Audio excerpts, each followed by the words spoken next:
우리 옆에 계시는 분들하고 한번 이렇게 인사했으면 좋겠습니다. 우리 성도님과 함께 예배함이 행복입니다.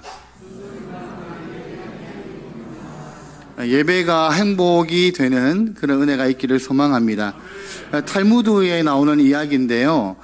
모자라는, 그러니까 좀 어리숙한 아들이 이제 선을 보게 되었습니다. 나이가 어느 정도 차서 아버지는 결혼을 성사시키고 싶어서 아들아, 네가 여자를 만나거든 좋은 인상을 심어줘야 된다. 그러니까 좋은 인상을 심어주려면 첫 번째는 사랑 이야기를 하고, 두 번째는 가족 이야기를 하고, 세 번째는 철학 이야기로 그 이야기를 맞춰라 라고 조언을 했습니다. 이제 아들이 결혼 상대자를 만나러 이제 갔습니다. 이제 여자를 만난 아들은 아버지가 가르쳐 준 대로 조금 떨리는 목소리로 아버지의 말씀을 생각하며 그 상대방에게 이렇게 묻습니다. 당신은 국수를 사랑하십니까? 네. 여자가 이렇게 얘기하죠. 내가 국수를 좋아하지 않을 이유가 있습니까? 이렇게 대답합니다. 그러니까 이 아들이 이렇게 얘기합니다. 혹시 오빠가 있나요? 이렇게 묻습니다. 그렇게 두 번째 가족 관계를 물은 거죠. 그러니까 이 여성이 오빠가 없어요라고 대답을 했습니다. 다음은 철학적인 이야기로 마쳐야 되잖아요. 그러니까 이 아들이 어떻게 얘기했냐면, 만일 당신에게 오빠가 있다면 국수를 얼마나 사랑했겠습니까? 이렇게 철학적으로 물었습니다. 그러니까 이 여성이 너무나도 이상하고 엉뚱하니까 그냥 실망하고 가버렸다라는 겁니다. 여러분, 사람은 배운 지식으로 살아가는 게 아니라 그때그때 주시는 하나님의 지혜로 살아가는 것이라고 믿으시기를 바랍니다. 오늘 우리가 말씀을 함께 살펴보는데, 오늘은 사도 바울에 대한 이야기죠. 여러분, 사도 바울에게 있어서 가장 큰 상처이자 어쩌면 그에게 배움이 되었던 건 뭐냐 하면, 자신이 생각했던 강함이 여지없이 무너졌던 기억이었을 겁니다. 그는 부활하신 주님을 만나기 전에는 자기 확신이 무척 강했던 사람이었습니다. 사람이 사람을 핍박하고 죽일 정도라면 그가 가지고 있는 확신이 얼마나 큰지를 우리는 가늠해 볼 수 있다라는 겁니다. 적어도 그가 배우고 살아왔던 유대인의 정통에 의하면 예수 믿는 자들은 잡아서 죽여야 될 만큼 그 공동체는 잘못된 공동체라고 확신했다라는 것이죠. 그런데 그가 다메섹 도상에서 부활하신 예수님을 만난 후에 그가 가지고 있는 모든 강함과 생각들이 여지없이 깨어져 버린 겁니다. 그가 자랑했던 베냐민 지파, 유대인 중에 유대인이라고 얘기할 수 있는 바리새적인 전통, 그리고 장대의 가장 큰 신분 보장이라고 얘기할 수 있는 로마 시민권까지 사실은 바울에게 있어서 대단한 것들이었지만 예수님을 만나고 난 이후에는 그것이 여지없이 무너졌다는 겁니다. 그가 부르심을 받고 난 이후에는 본성적으로 원래 열심을 갖고 있었던 사람이었기 때문에 아마 본성적인 열심이 있어서 그가 하는 사역에 큰 기대감이 컸을 겁니다. 목숨을 내걸고 자기가 가진 확신을 전하기 시작했기 때문에 그런 확신이 있는 그런 사역에 대한 기대감들이 이 바울 자신에게도 있었을 것이라는 거죠. 그뿐만 아니라 이 바울은 율법에 능통할 뿐만 아니라 당시의 석학이었던 가말리엘의 문화에서 공부했기 때문에 헬라 철학에도 어느 정도 능통한 사람이었습니다. 그래서 그는 어디를 가든지 언변을 하거나 논쟁을 할 때 자신이 있다라고 생각을 했을 겁니다. 그런 그가 오늘 우리가 읽었던 이 고린도에 이르기 전에 아테네에서, 아덴이라고 얘기하죠. 성경에는 아덴에서 철학과 논쟁으로 사람들을 설득을 하다가 사실은 거기에서 조금 어려움을 겪게 됩니다. 예전만큼의 많은 사람들에게 복음을 전하지를 못하게 되는 것이죠.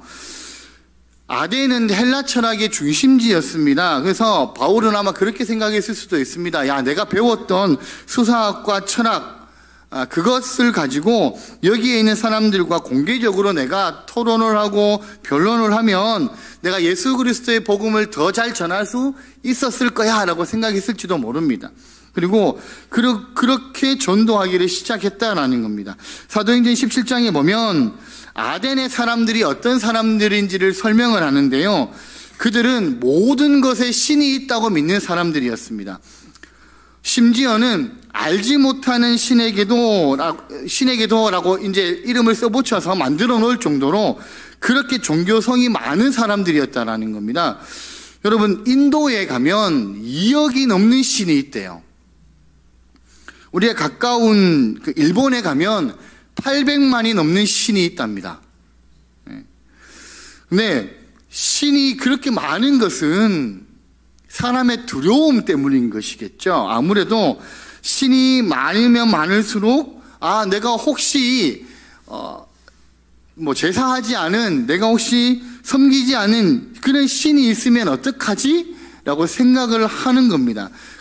내가 혹시나 빼놓고 제사한 신이 혹시나 진노하게 되면 어떻게 되지? 아마 그런 생각들이 있어서 점점 많은 신들이 만들어졌겠죠. 그래서 아덴 사람들도 내가 혹시나 빼놓고 제사할 수 있는 신이 있기 때문에 알지 못하는 신에게라고 써붙여 놓은 겁니다. 안 빼놓으려고. 그 정도로 사람들이 두려움이 있다라는 겁니다. 자, 그래서 그들의 종교성을 보고 난 다음에 바울이 옳다. 이 정도의 사람들이라면 내가 가지고 있는 철학적인 지식으로, 내가 가지고 있는 수사학으로 내가 충분히 이들에게 복음을 잘 설명하고 전할 수 있을 것이다 라고 생각을 했을 겁니다. 근데 결국에는 그것이 아니게 된 것이죠. 그렇게 자신만만하게 생각하고 아덴의 사람들에게 변론하고 또 논쟁을 하고 언변으로 토론을 했지만 거기서 큰 성공을 거두지를 못했다라는 겁니다. 자신의 지혜, 자기가 가지고 있는 학문적인 지혜를 가지고 복음을 증거하려고 했다가 결국에는 철저하게 실패로 돌아가게 되었다라고 얘기할 수도 있다라는 것이죠. 그리고 난 다음에 그 실패를 경험하고 난 다음에 이 고린도에 도착한 사도 바울의 상태가 오늘 3절 말씀에 나타납니다. 자, 3절 말씀을 우리 같이 한번 읽어보겠습니다. 내가 너희 가운데 거할 때에 약하고 두려워하고 심히 떨었노라, 이렇게 되어 있습니다. 앞에 아덴에서의 사도 바울의 모습과는 좀 다르죠. 이 고린도에 넘어가서는요, 그가 실패를 한번 경험했기 때문에 아무래도 두려움이 있고 떨림을 경험했던 곳이 고린도 교회의 시작이었다는 겁니다. 그의 실패와 떨림 가운데서 바울이 깨닫고 결심하게 된 내용이 있습니다. 그것이 오늘 4절과 5절의 말씀에 나타납니다. 4절과 5절의 말씀을 같이 한번 읽겠습니다. 시작. 내 말과 내 전도함이 설득력 있는 지혜의 말로 하지 아니하고 다만 성령의 나타나심과 능력으로 하여 너희 믿음이 사람의 지혜에 있지 아니하고 다만 하나님의 능력이 있게 하려 하였노라. 여러분, 우리가 이 말씀, 이 구절들을 이해하기 위해서는 사도행전 18장 9절과 10절의 말씀을 우리가 봐야 되는데요. 한번 9절과 10절의 말씀인데 한번 더 읽어보겠습니다. 시작. 밤에 주께서 환상 가운데 바울에게 말씀하시되 두려워하지 말며 침묵하지 말고 말하라. 내가 너와 함께 있음에 어떤 사람도 너를 대적하여 해롭게 할 자가 없을 것이니 이는 이 성 중에 내 백성이 많음이라 하시더라. 자, 바울이 실패를 경험하고 난 다음에 떨림으로 자신의 사역을 어떻게 보면 돌아보는 거죠. 확신하지 못하고 두려워할 때 그 가운데 밤에 하나님께서 이 바울에게 말씀하신 거예요. 그리고 그 말씀을 접하고 난 다음에 바울이 새롭게 결심하게 된 겁니다. 그렇구나. 내가 이렇게 떨고 실패를 경험한 것이 세상의 지혜, 인간의 가르침, 아름다운 말로 내가 하나님의 복음을 전하려고 했기 때문이구나라고 알게 된 겁니다. 자기가 하나님 앞에 믿음의 삶을 살아가고 그 믿음의 삶의 모습으로 물론 많은 사람들에게 영향력을 미치며 나아갔지만 그때의 자기가 가지고 있는 지식과 지혜로 복음을 증거하다가 결국에는 어려움을 겪게 되었다라는 것이죠. 그걸 바울이 깨닫게 된 거예요. 사람의 지혜가 아니구나. 내가 배우고 또 내가 가르침 받았던 그것으로 하나님의 복음을 아름답게 내가 그들에게 전하려고 했는데 그게 그 방법이 아니구나라는 것을 알게 되었다라는 겁니다. 그래서 바울이 뭐라고 얘기하는 거예요? 내가 이제는 예수 그리스도의 십자가 외에는 그 어떤 것도 내가 전하지 않겠다라고 얘기를 하는 겁니다. 십자가의 능력만을 내가 의지하고 전하겠다라는 거죠. 바울이 비로소 복음의 단순성을 깨닫게 된 겁니다. 복음이라는 것이 아름답게 포장되어져서 전달되어진다고 그것이 이루어지는 게 아니구나라는 것을 알았다라는 것이죠. 복음 자체에 능력이 있다라는 것을 바울이 다시 한번 경험하게 되었다라는 겁니다.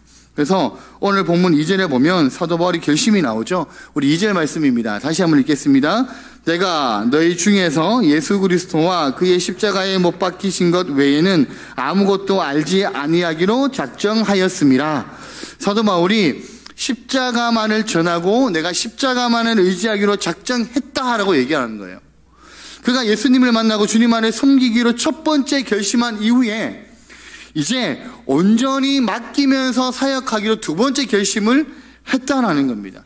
근데 여러분, 우리의 삶도 그렇지 않습니까? 우리가 살아가는 삶의 모습 가운데서도 때때로 우리의 지식이 나오죠. 때때로 우리의 자신감이 나옵니다. 때때로 우리가 의지하는 것들이 나타나게 되어 있다라는 겁니다. 내 정도면 내가 가지고 있는 경험이라면, 내가 가지고 있는 지식이라면, 내가 해왔던 습관이라면 충분히 이렇게 할 수 있어 라고 생각하는데 우리의 삶이 그렇지 않다라는 것이죠. 때때로 우리는 그렇게 생각했지만 여지없이 그 기대감이 무너지는 일들을 우리는 우리의 삶의 여정 가운데 경험하게 되더라는 겁니다.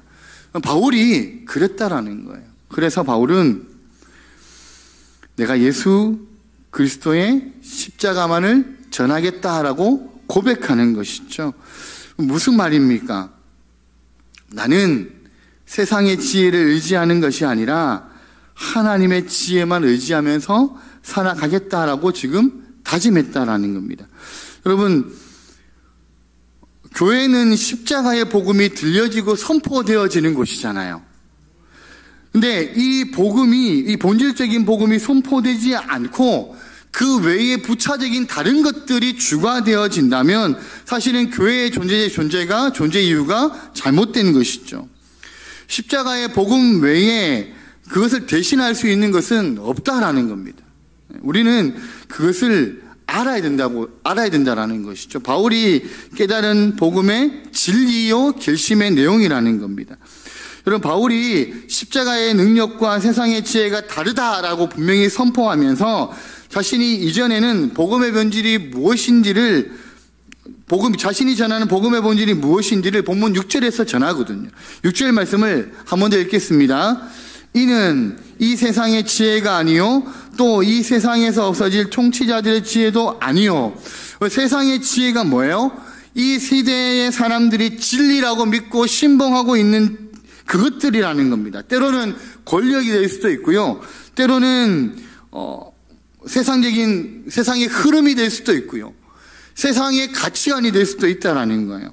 근데 세상의 지혜란 내가 세상 사람들에게 어떻게 평가를 받을까라고 생각하고 살아가는 것이 세상의 지혜라는 겁니다.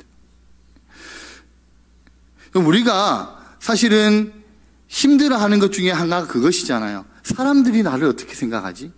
사람들이 나를 어떻게 평가하지? 그것이잖아요.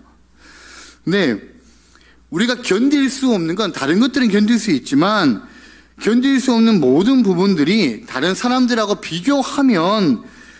비교하여져서 느껴지는 모습이라는 거죠. 그것은 우리 아이들도 똑같잖아요. 저희도 집에 애가 있지만 우리 딸에게 제가 딸을 얘기하면서 다른 아이를 비교하면 되게 싫어하죠.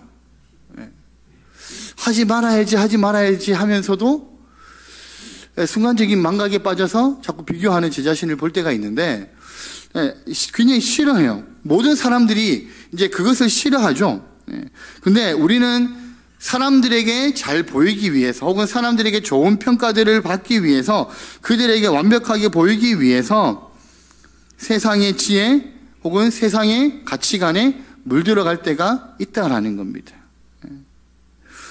여러분, 세상의 지혜 또 거짓된 지혜, 이것은 내 속에서 말씀하시는 하나님의 음성이나 지금 나의 삶에서 역사하시는 하나님을 보려고 하는 것이 아니라 다른 사람의 판단과 나의 외적인 모습과 성공에 집착할 때 그렇게 세상의 지혜에 빠질 수밖에 없다라는 겁니다. 여러분, 그래서 우리는 하나님의 말씀 앞에 한 걸음 한 걸음 더 가까이 나아갈 필요성이 있다라는 것이죠. 여러분, 바울이 그것을 알았다라는 겁니다. 세상의 논리와 세상의 가치가 당시 지금 고린도 교회 안에도 들어왔다라는 거예요. 그래서 세상의 지혜와 세상의 가치관으로 인하여서 이 교회가 자꾸 세상의 지혜의 지배를 받기를 시작했다라는 겁니다. 바울이 그래서 안타까운 마음에 쓰는 거죠. 자기가 실패했던 경험을 들어서 자꾸 세상의 지혜를 가지려고 하는, 세상의 지혜에 나아가려고 하는 고린도 교회를 향하여서 자기 이야기를 하면서 쓰는 거예요. 여러분, 2절 말씀을 다시 한 번 더 읽겠습니다. 복음의 단순성을 그들에게 다시 한번 얘기하는 거죠. 같이 한번 읽겠습니다. 내가 너희 중에서 예수 그리스도와 그의 십자가에 못 박히신 것 외에는 아무것도 알지 아니하기로 작정하였습니다. 여러분, 우리가 선포하고 우리가 나가야 하는 것은 하나님이 우리에게 주신 놀라운 지혜가 있다라는 겁니다. 그것이 말씀이라는 것이죠. 2023년을 우리는 이제 시작을 했습니다. 오늘이 첫날입니다. 여러분, 이 첫날에 무엇이 중심이 되는 삶으로 살아가기로 다짐하시겠습니까? 세상의 가치, 세상적인 가르침, 세상에서 얘기하고 있는 성공적인 것들, 그것이 나에게 가치가 되어서, 그리고 그것이 나에게 지혜가 되어서 내가 그것을 쫓아가는 삶을 살 것인가? 아니면 바울이 고백하는 것처럼 하나님의 말씀이 우리에게 지식이 되고 지혜가 되어서 그 말씀이 우리의 삶을 인도하는 그 삶으로 내가 살아갈 것인가? 우리는 결심하고 다짐해야 된다는 겁니다. 여러분, 어떻게 살아가시겠습니까? 세상의 지혜가 아니라 하나님의 지혜를 따라서 살아가기로 다짐하시는 우리 모든 성도님들의 삶이 되시기를 바랍니다. 여러분, 로마서 8장 14절부터 17절의 말씀에 보면 이렇게 되어 있습니다. 제가 한번 읽어드릴게요. 무릇 하나님의 영으로 인도함을 받는 사람은 곧 하나님의 아들이라. 너희는 다시 무서워하는 종의 영을 받지 아니하고 양자의 영을 받았으므로 우리가 아빠 아버지라고 부르짖느니라. 성령이 친히 우리의 영과 더불어 우리가 하나님의 자녀인 것을 증언하시나니 자녀이면 또한 상속자 곧 하나님의 상속자요 그리스도와 함께한 상속자니 우리가 그와 함께 영광을 받기 위하여 고난도 함께 받아야 할 것이니라. 우리가 하나님을 아바라고 부르고 우리가 그분의 자녀가 되는 순간부터 우리는 거짓된 모습을 가질 필요가 없다라는 겁니다. 무슨 말이냐면 우리가 하나님의 자녀가 되는 그 순간부터 세상적인 지혜를 의지하며 살아갈 필요가 없다라는 것이죠. 왜냐하면 하나님의 자녀가 되는 순간부터 우리는 세상의 어떤 것과 비교할 수 없는 권세를 우리가 가지게 되었기 때문입니다. 여러분, 하나님의 지혜는 이 사실에서부터 출발한다라는 것이죠. 하나님의 자녀가 된 사람은 다른 사람에게 내가 어떻게 보이냐가 아니라 하나님 앞에 내가 어떻게 보이냐를 생각하면서 살아가는 사람들이라는 겁니다. 여러분, 하나님의 지혜가 있게 되면, 그리고 하나님의 자녀로서의 삶을 하나님 앞에서 온전하게 살아가게 되면 결국은 하나님의 용서와 긍휼이 그 모습 가운데 선포되어지게 되어 있다는 겁니다. 여러분, 그런 사람들이 모인 공동체, 그런 사람들이 모인 교회에는요, 하나님의 이름으로 모든 용서와 긍휼이 선포되어집니다. 저는 우리 경상교회가 여기 이 자리에 함께 하시는 우리 모든 성도들이 하나님의 지혜를 의지하면서 살아가셔서 모든 용서와 긍휼이 우리 안에서, 우리 공동체 안에서 선포되어지고 나타나는 그런 우리 교회가 될 수 있기를 소망합니다. 여러분, 그래서 여러분, 지금 싸움이 일어나고 지금 다툼이 일어나고 있는 이 고린도 교회에 사도 바울이 한 가지를 얘기하고 있는 것이죠. 너희가 싸우고 너희가 지금 다투고 있는 것은 세상의 지혜 때문이다.